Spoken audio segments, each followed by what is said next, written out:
Number two, intra-alveolar pressure. Intra-alveolar pressure is the pressure existing in the alveoli of the lungs is known as intrapulmonary pressure. वो pressure जो हमारे lungs की alveoli के अंदर होता है उसे कहते हैं इंट्रा एल्वियोलर प्रेशर या इंट्रा पल्मोनरी प्रेशर। ठीक हो गया। ये जो हमारी एल्वुलाई है ना, सिंगल एल्वियोलस, एल्वुलाई जब बहुत सारी हों, 5-6 हों तो उसे कहते हैं, एक से ज़्यादा हो उसे एल्वुलाई कहते हैं, सिंगुलर हो तो एल्वियोलस कहते हैं। ठीक है। नॉर्मल वैल्यू पढ़ते हैं इंट्रा एल्वियोलर प्रेशर की। Normal intra alveolar pressure is equal to atmospheric pressure. ये जो हमारे एल्वियोलर प्रेशर होता है सेम इतना ही हमारा एटमॉस्फेरिक का प्रेशर होता है। जितना हमारे लंग्स के एल्वुलाई का जो है ना प्रेशर होता है इतना ही हमारे एटमॉस्फेरिक का प्रेशर होता है। हमारे एटमॉस्फेरिक का प्रेशर क्या है? वो है 760 मिलीमीटर ऑफ मरकरी mmHg। और हमारे एल्वुलाई का प्रेशर कितना है? 760 मिलीमीटर ऑफ मरकरी। ओके, ये दोनों अगर बराबर हो जाएं तो हम इसको ज़ीरो भी कंसीडर करते हैं क्योंकि दोनों ही सेम है। जितना हवा हमारी एटमॉस्फेरिक में उतनी हवा हमारे लंग्स में है, तो दोनों इक्वल है, तो इसको हम ज़ीरो कंसीडर कर सकते हैं। ठीक है। क्योंकि एक तरह का समझें, आपको ऐसे पता चलेगा जैसे कोई गैसेस का एक्सचेंज नहीं हो रहा, जितनी बार हवा है उतनी हमारे लंग्स के एल्वियोलस के अंदर है या एल्वुलाई के अंदर है। ठीक है। इट बिकम नेगेटिव, ये नेगेटिव होती है जब हम सांस अंदर ले रहे होते हैं और ये पॉजिटिव होती है जब हम सांस बाहर निकाल रहे होते हैं। It become negative during inspiration and positive during expiration.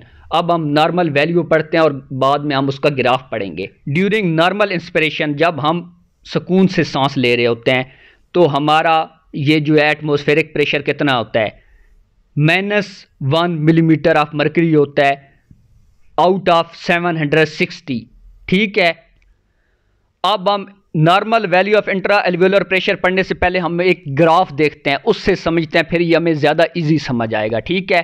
अब हम देखते हैं ग्राफ को। ये देखें alveolar pressure at resting condition. ये आप ग्राफ देखें पहले, ये है 0 है, +1 है, -1 है, ये कैसे ऊपर नीचे होता है।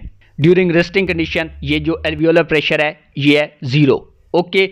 अब हम सांस हमने अंदर ली, जैसे ही हमने सांस अंदर ली वॉल्यूम क्या हुआ है? इंक्रीज हुआ है। एल्वियोलर प्रेशर क्या हुआ है? डिक्रीज हुआ है। तो ये जो ग्राफ देखें 0 था, तो ये ड्यूरिंग इंस्पिरेशन ये कहाँ आ गया? -1 पे। ठीक है। अब इसे हम कह सकते हैं +1 mmHg से आया है, -1 mmHg से, मिलीमीटर ऑफ मरकरी mmHg को कहते हैं। ठीक है। ओके। अब ये हो गया है during inspiration -1 millimetre of mercury, पहले था 0 mmHg। Okay. At the end of inspiration, अब जैसे ही इंस्पिरेशन एंड होती है ये दोबारा 0 पे चला जाता है, 0 mmHg पे। ठीक है। ड्यूरिंग एक्सपिरेशन, जो हवा हम अंदर ले चुके थे अब हम उस हवा को बाहर निकालेंगे तो क्या होगा? ये जो लंग्स का वॉल्यूम था, वॉल्यूम डिक्रीज होगा, लंग्स अपनी दोबारा फर्स्ट पोजीशन पे आएगा। एल्वियोलर प्रेशर क्या होगा? इंक्रीज होगा। जैसे एल्वियोलर प्रेशर इंक्रीज होगा तो ये ग्राफ भी इंक्रीज हो गया। ये देखिए ये ग्राफ यहाँ पहुँच गया है, 0 से +1 तक पहुंच गया क्योंकि हवा तो बाहर निकल गई है। ये देखिए +1 तक पहुंच गया है। ओके। अब हम देखते हैं ये बन गया है +1 mmHg, +1 मिलीमीटर ऑफ मरकरी। अब हम देखते हैं at the end of expiration, जैसे ही ये हवा हमने खारिज कर दिया है। ओके। पहले तो हो रही थी ना, जब हमने कर दी है, डन कर दी है, तो ये कितना हो गया? दोबारा 0 हो गया। ये आप देखें दोबारा ग्राफ नीचे आ गया है अपनी फर्स्ट पोजीशन से जहां से स्टार्ट हुआ था। रेस्टिंग कंडीशन में पहले क्या था? 0 था। फिर हमने ड्यूरिंग इंस्पिरेशन किया -1 mmHg, फिर हमने किया at the end of inspiration पे दोबारा 0 हो गया। फिर दोबारा हमने एक्सपिरेशन हवा को बाहर निकाला है तो दोबारा ये +1 हो गया। दोबारा जब हमने सारी हवा निकाल दी है तो ये दोबारा 0 हो गया। अब हम अगर दोबारा सांस लेंगे तो ये दोबारा कहाँ आ जाएगा? -1 mmHg पे आ जाएगा। ठीक है। और ये प्रोसेस रिपीट होता रहेगा। Normal value of intra alveolar pressure during resting condition क्या है? 0 है। ड्यूरिंग इंस्पिरेशन वॉल्यूम क्या हुआ है? इंक्रीज हुआ है। ठीक है। एल्वियोलर प्रेशर क्या हुआ है? डिक्रीज हुआ है। -1 mmHg ये क्या था? During resting condition alveolar pressure. हम अब देखते हैं कि during normal inspiration normal value क्या है? 760 -1 करें तो नॉर्मल एल्वियोलर प्रेशर कितना बनता है? 759 mmHg। ठीक है। अब देखते हैं ड्यूरिंग नॉर्मल एक्सपिरेशन, जब हम हवा को बाहर निकालेंगे तो क्या होगा? ड्यूरिंग नॉर्मल एक्सपिरेशन वॉल्यूम क्या होगा? डिक्रीज होगा। एल्वियोलर प्रेशर क्या होगा? इंक्रीज होगा। ठीक है। अब हम देखते हैं 760 नॉर्मल था, ये इंक्रीज हुआ है तो +1 गया है, ठीक है, +1 हुआ है इज इक्वल टू 761 mmHg। जो नॉर्मल प्रेशर क्या है अब 761 mmHg ड्यूरिंग नॉर्मल एक्सपिरेशन। जब हम हवा बाहर निकाल दें during the end of inspiration and expiration, atmospheric pressure कितना है 760 mmHg है। During forceful inspiration with close glottis, ये आप देख रहे ग्लॉटिस क्लोज हो जाए तो फोर्स लगेगी तो ये जो प्रेशर है इंक्रीज हो जाएगा, ये पहुंच जाएगा -80 mmHg पे, मलसवा मनोवर पे, ठीक है। अब हम देखते हैं during forceful expression with close glottis, अब फोर्सफुल क्लोज ये +100 पे पहुंच जाएगा, ओके, इसे कहते हैं वल्सल्वा मनोवर, ओके। इस स्लाइड में हम पढ़ते हैं मेजरमेंट, किस चीज की मेजरमेंट, एल्वियोलर प्रेशर की मेजरमेंट कैसे हम करेंगे, कौन सा टेस्ट परफॉर्म करेंगे। Intra alveolar pressure is measure by using plethysmography, ये टेस्ट हम परफॉर्म करेंगे। इस टेस्ट को हम एक और नाम से भी पुकार सकते हैं, जैसे कहते हैं बॉडी प्लेथिस्मोग्राफी।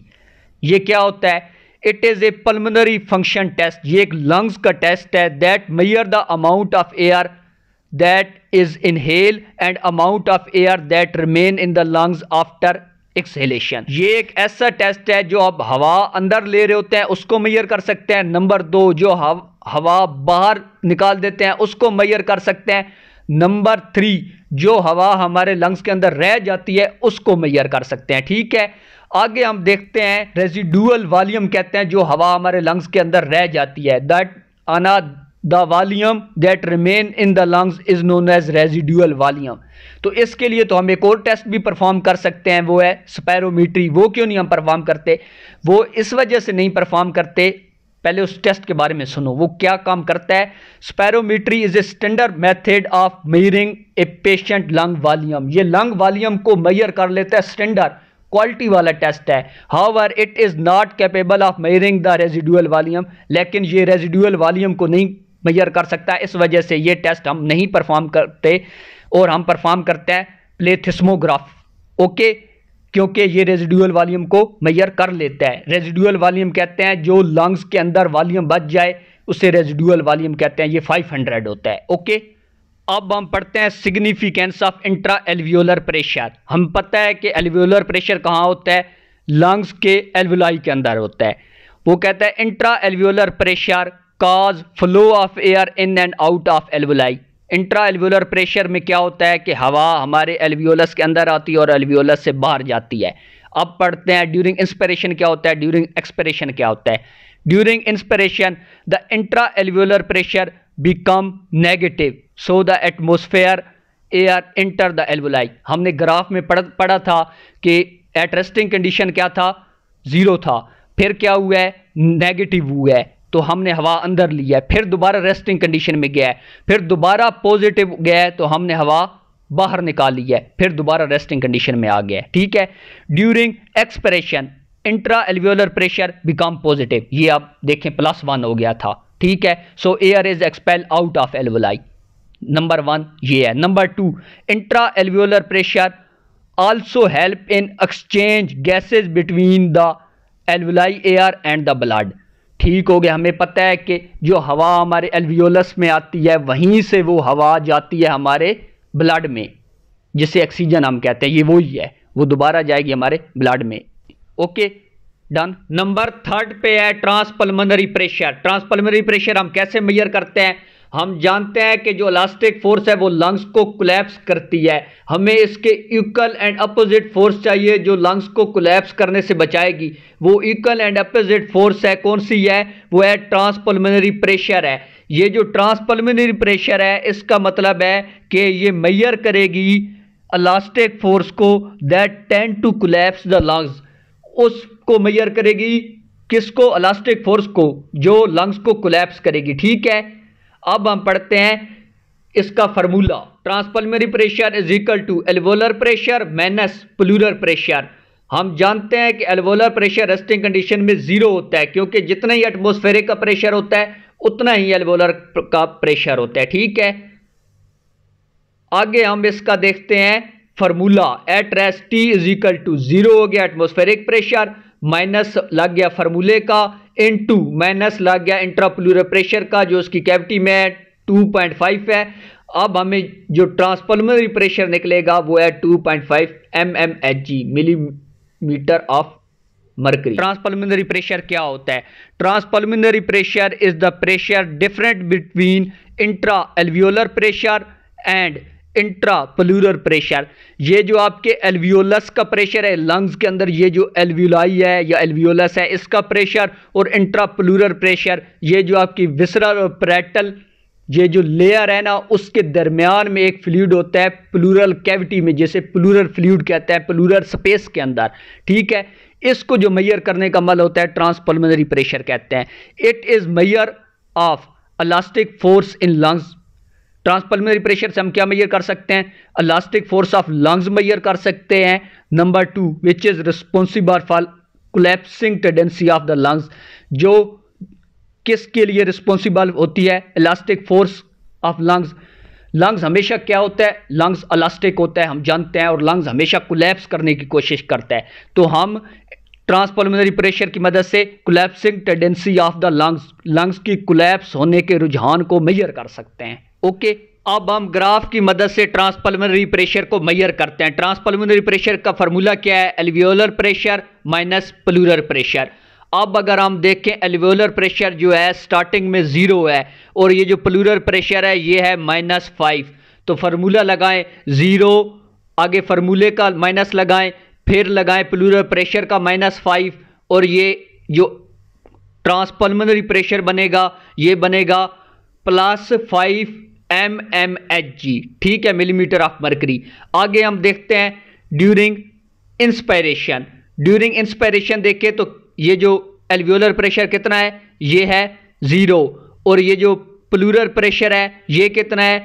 -7.5। अब फार्मूला क्या है? Alveolar pressure minus pleural pressure.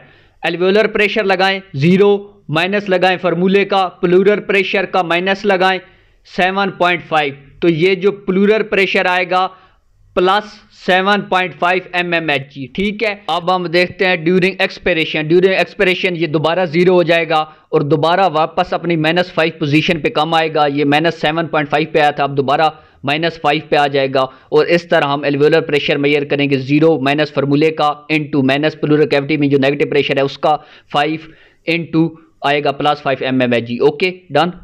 C in graph ये है।